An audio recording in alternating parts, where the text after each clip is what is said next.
बिहार शिक्षक भर्ती प्रक्रिया में बीएड अभ्यर्थियों का पद रिजर्व होगा या नहीं। जो कल की महत्वपूर्ण बैठक थी उसमें ये फैसला तो ले लिया गया कि बीएड अभ्यर्थियों का रिजल्ट जारी नहीं होगा, लेकिन उन्होंने अभी ये नहीं कहा है कि बीएड अभ्यर्थी पूरी तरीके से शिक्षक भर्ती से अपात्र घोषित कर दिए गए या फिर बाहर कर दिए गए। उन्होंने सिर्फ ये कहा है कि बीएड अभ्यर्थियों का अभी रिजल्ट जारी नहीं होगा, यानी कि बीएड अभी बाहर है या नहीं इसको लेकर के ना तो बीपीएससी क्लियर है, ना ही बिहार राज्य सरकार और ना ही शिक्षा विभाग। तो इन सब के बाद से सबसे बड़ा सवाल जो अभ्यर्थियों के मन में उत्पन्न हो रहा है कि जो रिजल्ट की बात की जा रही है प्राथमिक स्तर की, वो बीएड के साथ मेरिट बना करके कॉमन मेरिट के आधार पर जारी किया जाएगा या फिर डीएलएड का अलग मेरिट बनाया जाएगा, बीएड का अलग मेरिट बनाया जाएगा। इन सब का बहुत ज़्यादा इंपैक्ट पड़ने वाला है, क्योंकि अगर कॉमन मेरिट बनाया जाएगा तो ये नेचुरल सी बात है कि कट ऑफ हाई जाएगा, और अगर बीएड को हटा करके मेरिट बनाया जाएगा तो ये नेचुरल सी बात है कि कट ऑफ नीचे चला जाएगा। तो इन सब को लेकर के जो जिनके कम मार्क्स हैं उनके मन में एक क्यूरियोसिटी है जानने के लिए कि क्या हो सकता है। इसके रिगार्डिंग बहुत सारे कमेंट आप लोग के वीडियोज़ में आ रहे हैं, तो इसके रिगार्डिंग डिटेल में बात करेंगे, अंत तक जुड़े रहिएगा। नमस्कार दोस्तों, मेरा नाम है नीरज, आप देख रहे हैं कैरियर बिट यूट्यूब चैनल। अगर आप इस चैनल पर पहली बार विजिट कर रहे हैं तो इसको सब्सक्राइब करते हुए बेल आइकन को प्रेस करना ना भूलें। देखिए, अभी की स्थिति की मैं बात करूं तो आयोग को भी नहीं पता है कि पद रिजर्व होंगे या नहीं। इस पूरे सिनेरियो का जो अध्ययन है बिहार राज्य सरकार के जो महाधिवक्ता होते हैं, क्योंकि प्रत्येक स्टेट गवर्नमेंट के अपने महाधिवक्ता होते हैं, स्टेट को रिप्रेजेंट करने वाले वकील होते हैं, वो किसी भी संदर्भ में अगर राज्य सरकार को आदेशित करते हुए कोई कोर्ट आदेश पारित करती है तो उसका गहनता से अध्ययन करते हैं और उसके बाद से राज्य सरकार को सिफारिश प्रस्तुत करते हैं कि आप इसके मामले में ये कदम उठा सकते हैं। उसके बाद से राज्य सरकार जो होता है वो एजुकेशन डिपार्टमेंट को इसके बारे में बताएगा, एजुकेशन डिपार्टमेंट जो है वो आयोग को बताएगा, उसके बाद से फाइनल रिजल्ट तैयार होता है। तो अभी के स्तर पर जो पूरा सिनेरियो है बिहार का, ना तो आयोग का पता है, ना तो आयोग को पता है कुछ इसके बारे में, और ना ही शिक्षा विभाग को पता है, और ना ही राज्य सरकार को पता है इसके बारे में कि करना क्या है। अभी जो पूरा मामला है वो वहाँ का जो पूरा एडवोकेट का पैनल होगा उनके पास ये मामले हैं, अभी वो पूरा अध्ययन कर रहे हैं कि सुप्रीम कोर्ट का जो जजमेंट है इसके बाद से 28 अगस्त 2023 का जो 3 जजों का जजमेंट है उस मामले में क्या कुछ टेक्निकल पॉइंट्स हैं, क्या कुछ लूप होल्स हैं, या फिर क्या कुछ है जिसको लेकर के राज्य सरकार आगे बढ़ सकती है। क्योंकि कहीं ना कहीं राज्य सरकार इन सभी बातों पर भी विचार विमर्श कर रही होगी कि कहीं ये बढ़ती जाकर के भविष्य में फिर से कोर्ट में ना फंस जाए। इन सबको ध्यान में रखते हुए ही वो कोई कदम बिल्कुल फूक फूक करके उठाना चाहती है। इसीलिए स्पष्ट कोई भी अभी ना तो मीडिया में स्टेटमेंट दिया गया है और ना ही कोई इस प्रकार का आदेश जारी करने वाला पत्र जारी किया गया है आयोग के द्वारा या फिर एजुकेशन डिपार्टमेंट के द्वारा कि वह पूरी तरीके से क्लियर नहीं कर रहे हैं कि बीएड अभ्यर्थी बाहर है या नहीं, क्योंकि अभी ये पूरी तरीके से जो वहाँ के महाधिवक्ता हैं और जो एडवोकेट पैनल है वो इसका अध्ययन कर रहे हैं। अब देखिए इसमें होगा क्या। अभी की प्रक्रिया के हिसाब से आज जब मैं ये वीडियो बना रहा हूँ 13 तारीख है, 13 सितंबर 2023, और रिजल्ट की जहाँ तक बात की गई है मीडिया में जो खबरें आ रही हैं, जो प्राइमरी का रिजल्ट है वो 22 से 25 के बीच में जारी होना प्रस्तावित है। मतलब आज से मान करके चलिए कि 10 से 12 दिन बाद ही रिजल्ट जारी होना होगा। 10 से 12 दिन मोर देन सफिशियंट है इन सभी मामलों में अंतिम रूप से फैसला लेने के लिए। एडवोकेट का जो पैनल है वो विद इन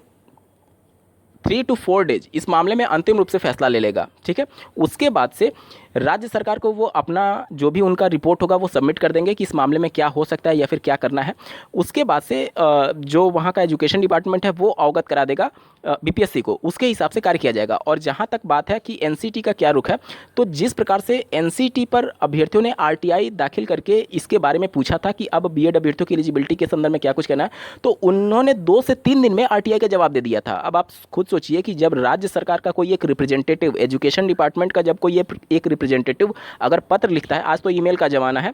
तो वो विद इन 2 आवर्स इसके संबंध में आदेशित कर देंगे या फिर उनको दिशा निर्देश दे देंगे, एनसीटी के द्वारा दे दिया जाएगा बिहार राज्य सरकार को कि क्या कुछ करना है या फिर क्या इसके संबंध में आगे का रोड मैप हो सकता है। तो यहाँ पर अगर राज्य सरकार चाहे तो बहुत जल्दी इस पर डिसीजन ले सकती है। और जहाँ तक बात है टेक्निकल पॉइंट्स के, तो वहाँ का एडवोकेट पैनल जो है वो तो इसका अध्ययन कर ही रहा है। अब यहाँ पर 2-3 चीज़ों को आपको विशेष तौर पर ध्यान देना है, जो कि 28 जून 2018 का 3 जजों के बेंच के द्वारा जो फैसला दिया गया है उसमें उन्होंने एक बात बहुत महत्वपूर्ण मेंशन की है कि बिहार राज्य सरकार यहाँ पर पार्टी नहीं है, इसलिए वहाँ के नोटिफिकेशन पर हम कोई भी कमेंट नहीं करते हैं, कोई भी उस पर टिप्पणी नहीं करते हैं। लेकिन साथ ही साथ उन्होंने एक लाइन ये भी मेंशन की है कि 28 जून 2018 का गजट नोटिफिकेशन जो क्वैश हो चुका है उसके बाद जो भी स्टेप्स उठाए गए हैं या फिर जो भी नोटिफिकेशन जारी किया गया है वो सब कुछ इनवैलिडेट किया जाता है। यानी कि भले ही राज्य सरकार वहाँ पर पार्टी नहीं थी, लेकिन जो भी नोटिफिकेशन और जो भी परीक्षा कराने जैसे कदम की बात की जा रही है, स्टेप्स जो उठाए गए हैं उनकी बात की गई है कि वो सब इनवैलिडेट किए जाते हैं, यानी कि वो सब एक तरीके से गलत साबित किए जाते हैं। ये कहा गया है ऑनरेबल सुप्रीम कोर्ट के द्वारा 3 जजों के बेंच के द्वारा। अब यहाँ पर राज्य सरकार चूंकि वहाँ पर पार्टी नहीं थी, तो अगर जो वहाँ का एडवोकेट पैनल है वो, क्योंकि देखिए राज्य सरकार से इस समय डीएलएड वाले अभ्यर्थी भी मिल रहे हैं और बीएड वाले अभ्यर्थी भी मिल रहे हैं, दोनों के मुद्दे को लेकर के राज्य सरकार क्योंकि एक तरफा वो फैसला नहीं लेगी, उनको दोनों अभ्यर्थियों से वोट लेना। देखिए आप जो एडवोकेट पैनल है उनका सोचने का स्तर अलग है, जो एजुकेशन डिपार्टमेंट है उनका सोचने का स्तर अलग है, जो बीपीएससी आयोग है उनका सोचने का स्तर अलग है। बीपीएससी आयोग में किसी को भी वोट लेने से मतलब नहीं है, वोट लेना है राज्य सरकार को, और राज्य सरकार इस मामले में फूंक फूंक कर कदम इस वजह से रखना चाहेगी कि कोई भी पक्ष उनसे नाराज ना हो। इस वजह से जो वहाँ का एजुकेशन डिपार्टमेंट है वहाँ पर डीएलएड वाले अभ्यर्थी भी और बीएड वाले अभ्यर्थी भी, साथ ही साथ जो राज्य सरकार है उनको ज्ञापन दे रहे हैं इसके संबंध में। तो कहीं ना कहीं राज्य सरकार सबको साथ में लेकर के और साधने की कोशिश करेगी। तो उस हिसाब से चूंकि वहाँ पर एक पॉइंट ये था कि राज्य सरकार यहाँ पर कोई पार्टी नहीं थी, तो अगर एडवोकेट पैनल उनको ये सलाह देता है कि आप इस पर पार्टी बन करके अपना पक्ष रख सकते हैं, तो जाहिर सी बात है वो, अगर उनको ये लगेगा कि ऐसा करने से अगर बीएड वाले अभ्यर्थी खुश होंगे तो इस प्रकार का कुछ एक्शन लिया जा सकता है। लेकिन इसमें होगा क्या, ये ज़्यादा महत्वपूर्ण है। एक बड़ा सवाल ये है कि जो बिहार की शिक्षक भर्ती प्रक्रिया है वो माननीय सुप्रीम कोर्ट के जजमेंट के अधीन नहीं था। इसके अलावा और एक पॉइंट ये है कि जब कोई नोटिफिकेशन जारी हो जाता है तो उस नोटिफिकेशन के शर्तों पर ही भर्ती प्रक्रिया आगे बढ़ाने के लिए एक तरीके से कोर्ट अधिकांश केसेस में निर्देशित करती है। तो उस केस में अगर आप देखेंगे कि भर्ती प्रक्रिया के लिए जब नोटिफिकेशन जारी हुआ उसके बाद से कई बार नोटिफिकेशन चेंज हुआ है। तो अगर उस तरीके से देखेंगे कि अगर उस नोटिफिकेशन में चेंज हुआ मतलब कि बीएड को बाहर किया गया, तो ये पूरी भर्ती प्रक्रिया फंस जाएगी, क्योंकि नोटिफिकेशन के आधार पर भर्ती होती है। तो उस हिसाब से अगर आप देखेंगे तो जो अन्य राज्य के अभ्यर्थी को शामिल किया गया वो बाद में नोटिफिकेशन जारी करके शामिल किया गया, तो अन्य राज्य के अभ्यर्थी भी इनवैलिड हो जाएंगे, क्योंकि नोटिफिकेशन जो मूल नोटिफिकेशन था उसमें अन्य राज्य के अभ्यर्थी अलाउ नहीं थे। दूसरा, जो सीटेट अपियरिंग वाले अभ्यर्थी थे उनको बाद में नोटिफिकेशन जारी करके अलाउ किया गया, तो वो भी तो मूल नोटिफिकेशन के बाद का संशोधन है, तो वो भी कैंसिल हो जाएंगे। इसके अलावा जो मिनिमम क्वालिफाइंग मार्क्स को लोअर डाउन करने के लिए नोटिफिकेशन जारी किया गया है वो भी इनवैलिड हो जाएगा, क्योंकि वो भी मूल विज्ञापन के बाद का संशोधन है। तो अगर आप ये देख रहे हैं कि बीएड अभ्यर्थियों को मूल विज्ञापन में शामिल किया गया है और उसमें कोई परिवर्तन नहीं किया जा सकता, तो ये भी तो देखिए ना कि अन्य जो संशोधन किए गए हैं वो सब भी तो इनवैलिडेट हो जाएंगे। कुल मिलाकर के ये है कि अभी रिजल्ट जारी होने में लगभग 12 से 13 दिन है प्राथमिक स्तर का, जब भर्ती का रिजल्ट जारी होगा। 12 से 13 दिन मोर देन सफिशिएंट है, क्योंकि बीपीएससी आयोग और शिक्षा विभाग इस समय जिस प्रकार से डिसीजन ले रहा है उस हिसाब से बहुत तेज़ी में प्रक्रियाएं आगे बढ़ रही हैं। वहाँ का जो एडवोकेट पैनल है आने वाले 3-4 दिन में भी अगर अपनी रिपोर्ट दे देता है, उसके बाद से राज्य सरकार बिल्कुल कंफर्म हो जाएगी कि उनके पास रास्ते क्या हैं और क्या विकल्प हैं। उसके बाद से जो वहाँ का एजुकेशन डिपार्टमेंट है अगर इन सभी चीज़ों को बिल्कुल क्लियर करना चाहता है तो वो एक मेल करेगा, उसके 2 से 3 घंटे में एनसीटी उसको अप्रूवल दे देगी या फिर सब कुछ क्लियर कर देगी कि करना क्या है या फिर उनका क्या स्थिति है, क्या उनका इसके संबंध में स्टैंड है। वो सब कुछ क्लियर होने के बाद से राज्य सरकार एक निश्चित डिसीजन पर पहुंच पाएगी कि क्या करना है बीएड वाले अभ्यर्थियों का। क्योंकि अगर ये सभी सीटों को रिजर्व रखना और ये सभी सीटों को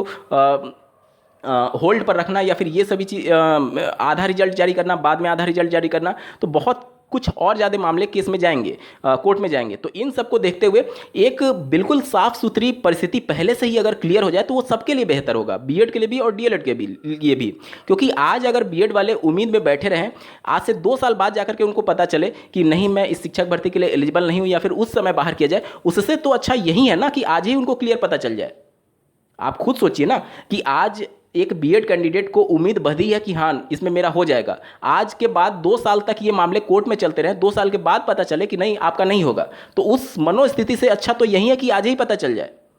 तो इन सभी को देखते हुए राज्य सरकार और शिक्षा विभाग भी कहीं ना कहीं पूरी स्थिति को साफ सुथरे तरीके से आगे लेकर के चलना चाहती है। इसीलिए वो बीएड के रिजल्ट को रोकने की बात तो कर रही है, लेकिन अभी स्पष्ट आदेश नहीं दी है कि हम बीएड का रिजल्ट पूरी तरीके से, मतलब बीएड को पूरी तरीके से अमान्य कर दिया। इस प्रकार का कोई भी ना तो स्टेटमेंट दिया गया और ना ही आदेश जारी किया गया है। तो ये सभी चीज़ों को क्लियर करने के लिए अभी 10 से 12 दिन है, और हो सकता है शिक्षा विभाग और बीपीएससी इन सभी चीज़ों पर बिल्कुल क्लियर स्टैंड ले ले रिजल्ट से पहले, और सब कुछ पहले ही क्लियर हो जाए। उम्मीद करता हूँ आप सभी के डाउट क्लियर हो गए होंगे। इस वीडियो को देखने के लिए आपका बहुत बहुत धन्यवाद। भगवान करे आपका दिन शुभ हो।